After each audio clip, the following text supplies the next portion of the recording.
ओम शांति। आज 8 जून 2024 के साकार महावाक्य। बाप दादा मधुबन। मीठे बाबा कहते, मीठे बच्चे, याद से विकर्म विनाश होते हैं, फ्रांस से नहीं। फ्रांस तो पाई पैसे का खेल है, इसलिए फ्रांस में जाने की आस नहीं रखो। आज का प्रश्न है, माया के भिन्न भिन्न रूपों से बचने के लिए बाप सब बच्चों को कौन सी एक सावधानी देते हैं? उत्तर देते हैं बाबा, मीठे बच्चे, ट्रांस की आस मत रखो। ज्ञान योग में ट्रांस का कोई कनेक्शन नहीं। मुख्य है पढ़ाई। कोई ट्रांस में जाकर कहते हैं, हमारे में मम्मा आई, बाबा आया। यह सब सूक्ष्म माया के संकल्प है, इनसे बहुत सावधान रहना है। माया कई बच्चों में प्रवेश कर उल्टा कार्य करा देती है, इसलिए ट्रांस की आस नहीं रखनी है। ओम शांति। मीठे मीठे रूहानी बच्चे, यह तो समझ गए हैं कि एक तरफ है भक्ति, दूसरी तरफ है ज्ञान। भक्ति तो अथाह है और सिखाने वाले अनेक हैं। शास्त्र भी सिखाते हैं, मनुष्य भी सिखाते हैं। यहाँ ना कोई शास्त्र है, ना मनुष्य है। यहाँ सिखाने वाला एक ही रूहानी बाप है, जो आत्माओं को समझाते हैं। आत्मा ही धारण करती है। परम पिता परमात्मा में यह सारा ज्ञान है। 84 के चक्र का उनमें नॉलेज है, इसलिए उनको भी स्वदर्शन चक्रधारी कह सकते हैं। हम बच्चों को भी वह स्वदर्शन चक्रधारी बना रहे हैं। बाप भी ब्रह्मा के तन में है, इसलिए उनको ब्राह्मण भी कहा जाता है। हम भी उनके बच्चे ब्राह्मण सो देवता बनते हैं। अब आप बैठे याद की यात्रा सिखलाते हैं। इसमें हठ योग आदि की कोई बात नहीं। वह लोग हठ योग से ट्रांस आदि में जाते हैं, यह कोई बड़ाई नहीं है। ट्रांस की बड़ाई कुछ भी नहीं है। ट्रांस तो एक पाई पैसे का खेल है। तुम्हें ऐसे कभी किसी को नहीं कहना कि हम ट्रांस में जाते हैं, क्योंकि आजकल विलायत आदि में जहाँ जहाँ ढेर के ढेर ट्रांस में जाते हैं। ट्रांस में जाने से ना उनको कोई फायदा है, ना कोई फायदा है।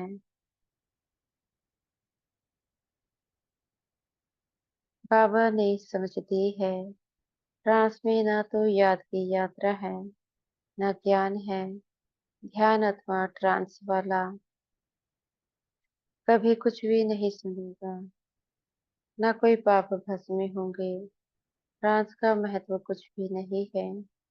बच्चे योग लगाते हैं, उनको कोई ट्रांस नहीं कहा जाता है। याद से भी कर्म विनाश होंगे, ट्रांस में भी कर्म विनाश नहीं होंगे। बाबा सावधान करते हैं कि बच्चे ट्रांस का शौक मत रखो। तुम जानते हो, इन सन्यासियों आदि को ज्ञान तब मिलता है जबकि विनाश का समय होता है। भल तुम उन्हें ऐसे निमंत्रण देते रहो, लेकिन यह ज्ञान उनके कलश में जल्दी नहीं आएगा। जब विनाश सामने देखेंगे तब आएंगे, समझेंगे अब तो मौत आया कि आया। जब नजदीक देखेंगे तब मानेंगे, उन्हों का पाठ ही अंत में है। तुम कहते हो अविनाश आया कि आया, मौत आना है।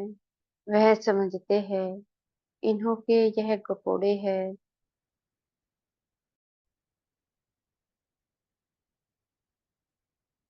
तुम्हारा झाड़ धीरे धीरे बढ़ता है। सन्यासियों को सिर्फ कहना है कि बाप को याद करो। यह भी बाप ने समझाया है कि तुमको आंखें बंद नहीं करनी है। आंखें बंद होगी तो बाप को कैसे देखेंगे। हम आत्मा है, परमपिता परमात्मा के सामने बैठे हैं। वह देखने में नहीं आता है, लेकिन ज्ञान बुद्धि में है। तुम बच्चे समझते हो, परमपिता परमात्मा हमको पढ़ा रहे हैं। इस शरीर के आधार से ध्यान आदि की कोई बात ही नहीं। ध्यान में जाना कोई बड़ी बात नहीं है। यह भोग आदि की ड्रामा में संबंध है। सर्वेंट बन भोग लगाकर आते हो। जैसे सर्वेंट लोग बड़े आदमी को खिलाते हैं, तुम भी सर्वेंट हो। देवताओं को भोग लगाने जाते हो। वह है फरिश्ते। वहाँ मम्मा बाबा को देखते हैं। वह संपूर्ण मूर्ति भी एम ऑब्जेक्ट है। उनको ऐसा फरिश्ता किसने बनाया। बाकी ध्यान में जाना तो कोई बड़ी बात नहीं है। जैसे यहाँ शिव बाबा तुमको पढ़ाते हैं, वैसे वहाँ भी शिव बाबा इन द्वारा कुछ कुछ समझाएंगे। सूक्ष्म वतन में क्या होता है, यह सिर्फ जानना होता है। बाकी ट्रांस आदि की कुछ भी महत्व नहीं देना है। कोई को ट्रांस दिखलाना, यह भी बचपन है। बाबा सबको सावधान करते हैं, ट्रांस में मत जाओ। इसमें भी कई बार माया प्रवेश हो जाती है। यह पढ़ाई है। कल्प कल्प बाप आकर तुमको पढ़ाते हैं। अभी है संगम युग, तुमको ट्रांसफर होना है। ड्रामा के प्लान अनुसार तुम पाठ बजा रहे हो। पाठ की महिमा है। बाप आकर पढ़ाते हैं। ड्रामा अनुसार तुमको बाप से एक बार पढ़कर मनुष्य से देवता जरूर बनना है। इसमें बच्चों को तो खुशी होती है। हम बाप को भी और रचना के भी आदि मध्य अंत को भी जान गए हैं।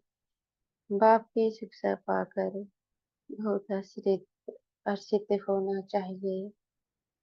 तुम पढ़ते ही हो नई दुनिया के लिए। वहाँ है ही देवताओं का राज्य। तो जरूर पुरुषोत्तम संगम युग पर पढ़ना होता है। तुम इस दुख से छूटकर सुख में जाते हो। यहाँ तमो प्रधान होने के कारण तुम बीमार आदि होते हो। यह सब रोग मिट जाने हैं। मुख्य है ही पढ़ाई। इनसे ट्रांस आदि का कनेक्शन नहीं है। यह बड़ी बात नहीं। बहुत जगह ऐसे ध्यान में चले जाते हैं, फिर कहते मम्मा आई, बाबा आया। बाबा कहते हैं यह कुछ भी नहीं है। बाप तो एक ही बात समझाते हैं। तुम जो आधा कल्प दे अभिमानी बन पड़े हो, अब देही अभिमानी बन बाप को याद करो तो भीकर विनाश हो। इसको याद की यात्रा कहा जाता है। योग कहने से यात्रा नहीं सिद्ध होती। तुम आत्मा को यहाँ से जाना है। तमो प्रधान से सतो प्रधान बनना है। तुम अभी यात्रा कर रहे हो। उन्हों का जो योग है, उसमें यात्रा की बात नहीं। हठ योगी तो ढेर है। वह है हठ योग। यह है बाप को याद करना। बाप कहते हैं मीठे मीठे बच्चों, अपने को आत्मा समझो। ऐसे और कोई कभी नहीं समझाएंगे। यह तो है पढ़ाई। बाप का बच्चा बना, फिर बाप से पढ़ना और पढ़ाना है। बाबा कहते हैं तुम म्यूजियम खोलो, आपे ही तुम्हारे पास आएंगे। बुलाने की तकलीफ नहीं होगी। कहेंगे यह ज्ञान तो बड़ा अच्छा है, कभी सुना नहीं है। इसमें तो कैरेक्टर सुधरते हैं, मुख्य है ही पवित्रता, जिस पर ही हंगामे आदि होते हैं, बहुत फेल भी होते हैं। तुम्हारी अवस्था ऐसी हो जाती है, जो इस दुनिया में होते हुए उनको देखते नहीं, खाते पीते भी तुम्हारी बुद्धि उस तरफ हो, जैसे बाप का नया मकान बनाते हैं, तो सबकी बुद्धि नए मकान तरफ चली जाती है ना। अभी नई दुनिया बन रही है, बेहद का बाप बेहद का घर बना रहे हैं। तुम जानते हो, हम स्वर्गवासी बनने के लिए पुरुषार्थ कर रहे हैं। अब चक्र पूरा हुआ है, अब हमको घर और स्वर्ग में जाना है, तो उसके लिए पावन भी जरूर बनना है। याद की यात्रा से पावन बनना है। याद में ही विघ्न पड़ते हैं, इसमें ही तुम्हारी लड़ाई है। पढ़ाई में लड़ाई की बात नहीं होती, पढ़ाई तो बिल्कुल सिंपल है। 84 के चक्र की नॉलेज तो बहुत सहज है। बाकी अपने को आत्मा समझे, बाप को याद करो, इसमें है मेहनत। बाप कहते हैं, याद की यात्रा भूलो मत, कम से कम 8 घंटा तो जरूर याद करो। शरीर निर्वाह के लिए कर्म भी करना है, नींद भी करनी है, सहज मार्ग है ना। अगर कहीं नींद न करो तो यह हठयोग हो गया। हठयोगी तो बहुत है, बाप कहते हैं, उस तरफ कुछ भी नहीं देखो, उससे कुछ फायदा नहीं। कितने हठयोग आदि सिखाते हैं, यह सब है मनुष्य मत। तुम आत्माएं हो, आत्मा ही शरीर ले पाठ बजाती है, डॉक्टर आदि बनती है, परंतु मनुष्य देह अभिमानी बन पड़े हैं, मैं फलाना हूँ। अभी तुम्हारी बुद्धि में है हम आत्मा है, बाप भी आत्मा है। इस समय तुम आत्माओं को परम पिता पढ़ाते हैं, इसलिए गायन है, आत्मा परमात्मा अलग रहे बहुकाल, कल्प कल्प मिलते हैं। बाकी जो भी सारी दुनिया है वह सब देह अभिमान में आकर देह समझकर ही पढ़ते पढ़ाते हैं। बाप कहते हैं, मैं आत्माओं को पढ़ाता हूँ। जज बैरिस्टर आदि भी आत्मा बनती है। तुम आत्मा सतो प्रधान पवित्र थे, फिर तुम पाठ बजाते बजाते सब पतित बने हो। जब पुकारते हो, बाबा आकर हमको पावन आत्मा बनाओ, बाप तो है ही पावन। यह बात जब सुने तब धारण हो। तुम बच्चों को धारणा होती है, तो तुम देवता बनते हो, और कोई की बुद्धि में बैठेगा नहीं, क्योंकि यह है नई बात। यह है ज्ञान, वह है भक्ति। तुम भी भक्ति करते करते देह अभिमानी बन जाते हो। अब आप कहते हैं, बच्चे आत्म अभिमानी बनो। हम आत्माओं को वापिस शरीर द्वारा पढ़ाते हैं। घड़ी घड़ी याद रखो, यह एक ही समय है जब आत्माओं का बाप परम पिता पढ़ाते हैं। बाकी तो सारे ड्रामा में कभी पाठ ही नहीं है, सिवाय इस संगम युग के। इसलिए बाप फिर भी कहते हैं, मीठे मीठे बच्चों, अपने को आत्मा निश्चय करो, बाप को याद करो। यह बड़ी ऊंची यात्रा है, चढ़े तो चाके बैकुंठ रस, विकार में गिरने से एकदम चकनाचूर हो जाते हैं। फिर भी स्वर्ग में तो आएंगे, लेकिन पद बहुत कम होगा। यह राजा स्थापन हो रही है, इसमें कम पद वाले भी चाहिए। सब थोड़े ही ज्ञान में चलते हैं, फिर तो बाबा को बहुत बच्चे मिलने चाहिए। अगर मिलते हैं तो भी थोड़े टाइम के लिए। तुम माताओं की बहुत महिमा है, वंदे मातरम भी गाया जाता है। जगदम्बा का कितना बड़ा भारी मेला लगता है, क्योंकि बहुत सर्विस की है। जो बहुत सर्विस करते हैं वह बड़ा राजा बनते हैं। दिलवाड़ा मंदिर में तुम्हारा ही यादगार है। तुम बच्चियों को तो बहुत टाइम निकालना चाहिए। तुम भोजन आदि बनाती हो तो बहुत शुद्ध भोजन याद में बैठ बनाना चाहिए। जो किसको खिलाए तो उनका भी हृदय शुद्ध हो जाए। ऐसे बहुत थोड़े हैं जिनको ऐसा भोजन मिलता होगा। अपने से पूछो, हम शिव बाबा की याद में रहकर भोजन बनाते हैं तो खाने से ही उनके हृदय पिघल जाए। घड़े घड़े याद भूल जाती है। बाबा कहते हैं, भोला भी ड्रामा में नूद है। क्योंकि तुम 16 कला तो अभी बने नहीं हो। संपूर्ण बनना जरूर है। पूर्णिमा के चंद्रमा में कितना तेज होता है, फिर कम होते होते लकीर जाकर रहती है। घोर अंधियारा हो जाता है, फिर घोर अंधियारा हो जाता है, फिर घोर सोजरा। यह विकार आदि छोड़ बाप को याद करते रहेंगे तो तुम्हारी आत्मा संपूर्ण बन जाएगी। तुम चाहते हो महाराजा बने, परंतु सब तो बन न सके। पुरुषार्थ सबको करना है, कोई तो कुछ पुरुषार्थ नहीं करते। इसलिए महारथी घोड़ेसवार प्यादे कहा जाता है। महारथी घोड़े हो महारथी थोड़े होते हैं, प्रजा व लश्कर जितना होता है उतने कमांडर्स व मेजर्स नहीं होते हैं। तुम्हारे में भी कमांडर्स, मेजर्स, कैप्टन हैं, प्यादे भी हैं। तुम्हारी भी है रूहानी सेना है ना। सारा मदार है याद की यात्रा पर, उनसे ही बल मिलेगा। तुम हो गुप्त वॉरियर से। बाप को याद करने से भी कर्मों का जो किचड़ा है वह भस्म हो जाता है। बाप कहते हैं, धंधा धोरी भल करो, बाप को याद करो। तुम जन्म जन्मांतर के आशिक हो, एक मासूक के। अब यह मासूक मिला है तो उनको याद करना है। आगे भले याद करते थे, परंतु विकर्म विनाश थोड़े ही होते थे।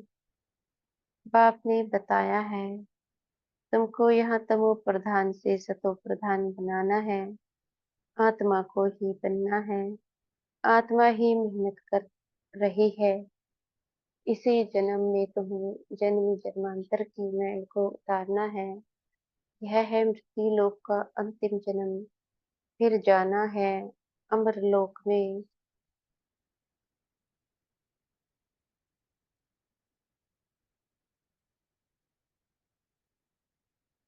आत्मा पावन बनने बिगर तो जा नहीं सकती।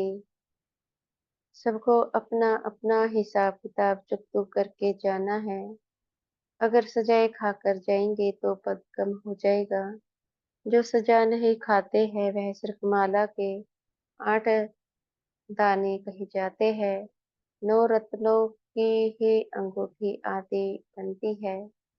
ऐसा बनना है तो बाप को याद करने की बहुत मेहनत करनी है। अच्छा, मीठे मीठे से खिल दे बच्चों प्रति माता पिता बाप दादा का याद प्यार, गुड मॉर्निंग और नमस्ते।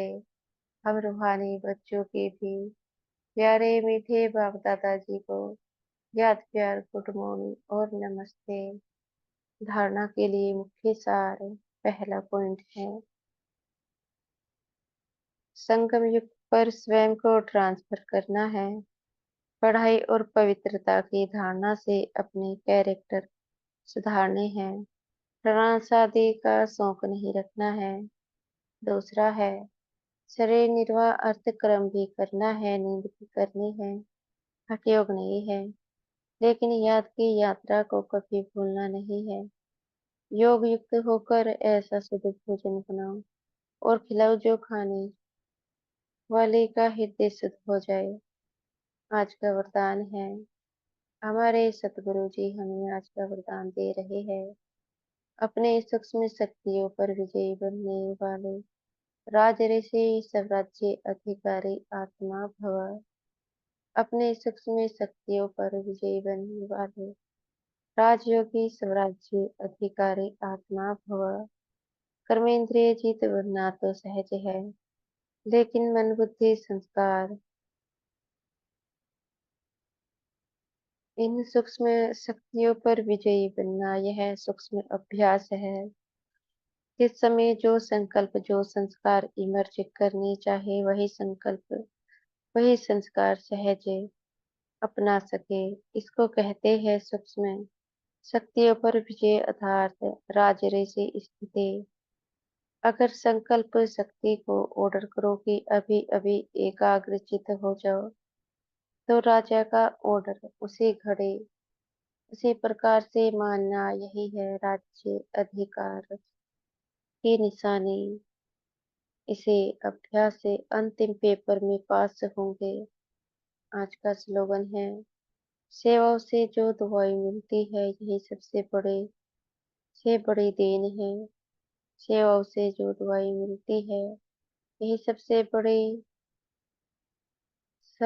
बड़ी देन है। अच्छा, ओम शांति। शुक्रिया हमारे मीठे प्यारे बाप दादा जी का, मीठे सतगुरु जी और मीठे टीचर जी का बेहद का शुक्रिया।